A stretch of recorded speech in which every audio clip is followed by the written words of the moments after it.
Saya akan menceritakan bagaimana telah nampak ciri-ciri dari meletusnya Perang Dunia Ketiga pada saat ini.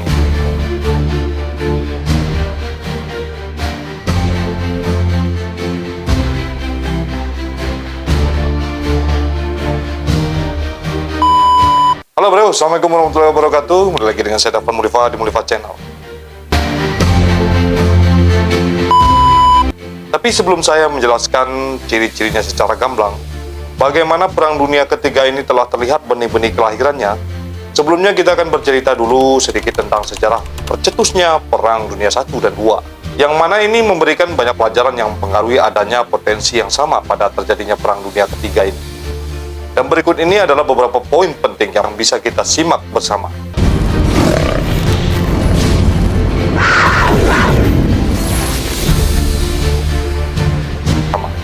Yang pertama itu aliansi militer. Kedua, Perang Dunia dipicu oleh sistem aliansi yang kompleks. Perang Dunia I dimulai dengan pembunuhan Archduke Franz Ferdinand, yang mana ini memicu serangkaian deklarasi perang karena beberapa kelompok aliansi yang ada. Sedangkan Perang Dunia II juga melibatkan aliansi besar seperti Blok Sekutu dan Blok Poros. Aliansi militer modern seperti NATO dan hubungan antar negara-negara besar bisa memicu konflik serupa pada saat ini. Yang kedua, perlombaan senjata. Nah, kedua perang dunia yang terdahulu itu berlomba-lomba untuk memperlihatkan peningkatan besar dalam pengembangan dan unjuk gigi penggunaan senjata terbaru. Seperti pada Perang Dunia I, beberapa negara memperkenalkan senjata kimia dan kendaraan perang lapis baja seperti tank. Sementara pada Perang Dunia Kedua, melihatkan bagaimana tercipta dan penggunaan bom atom. Tak bisa kita pungkiri saat ini, perlombaan senjata nuklir dan teknologi militer canggih itu meningkatkan risiko konflik global. Yang ketiga yaitu ekonomi dan politik. Krisis ekonomi dan ketidakstabilan politik memainkan peran besar dalam memicu kedua perang dunia sebelumnya. Depresi besar pada tahun 1930-an itu membantu memicu Perang Dunia II dengan menciptakan ketidakstabilan politik di banyak negara dunia. Krisis ekonomi global saat ini bisa juga memiliki efek serupa.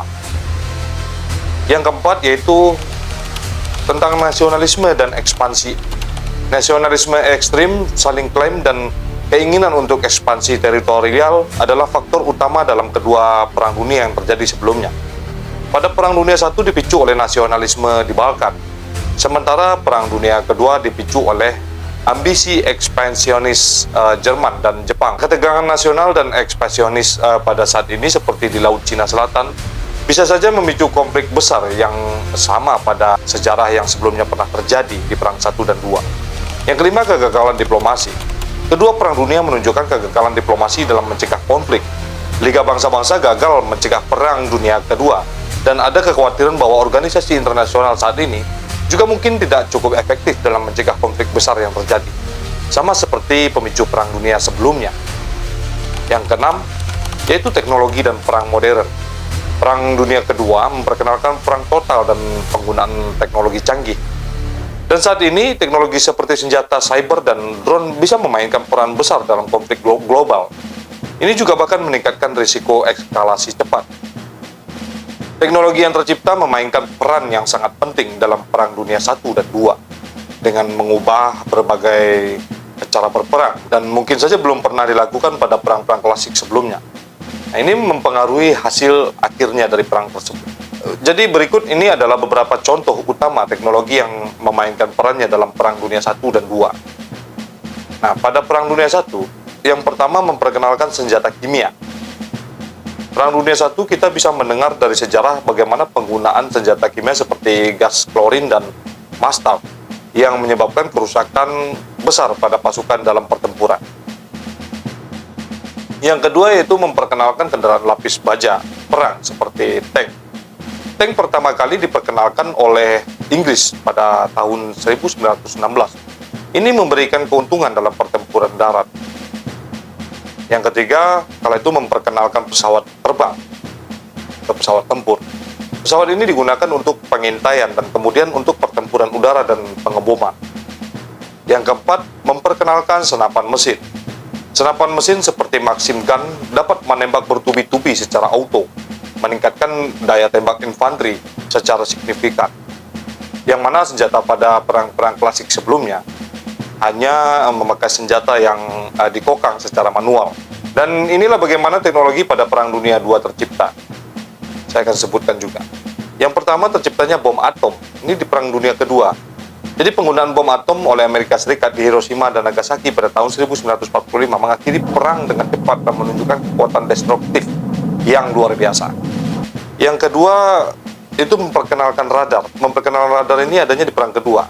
Ini digunakan untuk mendeteksi pesawat musuh, memberikan keuntungan strategis dalam pertempuran di udara. Yang ketiga, yaitu enigma dan komputasi. Mesin Enigma Jerman dan upaya sekutu untuk memecahkan kodenya menunjukkan pentingnya kriptografi dan komputasi dalam perang. Yang keempat, terciptanya roket. Jerman mengembangkan roket V2 yang merupakan rudal balistik pertama yang digunakan dalam perang. Yang kelima, yaitu peningkatan medis. Penemuan dan produksi massal penisilin menyelamatkan banyak nyawa selama Perang Dunia Kedua berlangsung. Nah, jadi teknologi yang dikembangkan selama kedua perang dunia ini tidak hanya mempengaruhi hasil, tapi juga mendorong inovasi yang berdampak pada kehidupan sehari-hari setelah perang berakhir. Hingga saat ini, pengembangan senjata perang terus berlanjut, seakan-akan seluruh negara berpacu mempersiapkan diri untuk menghadapi Perang Dunia Ketiga. Jadi saya akan menceritakan beberapa konflik dan ketegangan geopolitik yang mana ini memiliki potensi dan ciri-ciri yang sangat bisa memicu Perang Dunia Ketiga, bisa saja berlangsung dalam waktu dekat. Jadi berikut adalah beberapa di antaranya. Yang pertama yaitu konflik Rusia dan Ukraina. Invasi Rusia ke Ukraina yang dimulai pada tahun 2022 telah memperburuk hubungan antara Rusia dan negara-negara Barat, khususnya NATO. Bantuan militer dari negara-negara Barat kepada Ukraina meningkatkan risiko eskalasi konflik ini ke skala yang lebih besar lagi. Yang kedua, ketegangan Amerika Serikat dan Cina di Asia Pasifik. Perselisihan mengenai Laut Cina Selatan dan Taiwan menjadi isu yang sangat sensitif dan bisa memicu perang berkelanjutan, yang mana Cina mengklaim Taiwan sebagai bagian dari wilayahnya, sementara Amerika terus memberikan dukungan militer kepada Taiwan untuk melawan Cina. Nah, ketegangan ini bisa memicu konflik juga, bisa memicu konflik bersenjata yang melibatkan kekuatan global lainnya. Dan selanjutnya itu konflik Iran dan si rewel. Tahu sendiri si rewel ya. Ketegangan antara Iran dan si rewel telah berlangsung lama dan melibatkan berbagai serangan militer. Yang mana kita tahu kalau Iran itu adalah sebuah negara yang juga peduli pada Palestina. Dan si rewel di sisi lain sebagai penjajah di Palestina. Nah, konflik ini tidak hanya mempengaruhi stabilitas regional di Timur Tengah, tetapi juga memiliki potensi untuk menarik intervensi dari negara-negara besar seperti Amerika Serikat dan Rusia. Nah, yang selanjutnya yaitu krisis di semenanjung Korea. Ketegangan antara Korea Utara dan Korea Selatan yang didukung oleh Amerika Serikat terus berlanjut. Uji coba nuklir dan rudal balistik oleh Korea Utara meningkatkan risiko konflik di kawasan ini. Dan baru-baru ini Kim Jong-un telah bernarasi dan menyatakan secara jelas musuh utama Korea Utara adalah Korea Selatan. Nah, yang kelima, konflik di Timur Tengah. Selain Iran dan Israel, konflik di negara-negara seperti Suriah dan Yaman juga memiliki potensi untuk melibatkan kekuatan global, terutama karena keterlibatan berbagai negara dalam mendukung pihak-pihak yang bertikai ini. Yang keenam, ketegangan di Eropa Timur. Selain Ukraina, ketegangan antara negara-negara NATO dan Rusia di wilayah Eropa Timur, seperti di Baltik, juga menjadi perhatian utama. Perluasan NATO ke Eropa Timur telah memicu kekhawatiran tentang potensi konflik langsung antara blok Barat dan Rusia. Jadi itulah penjelasan saya dalam video ini tentang bagaimana ciri-ciri Perang Dunia Ketiga.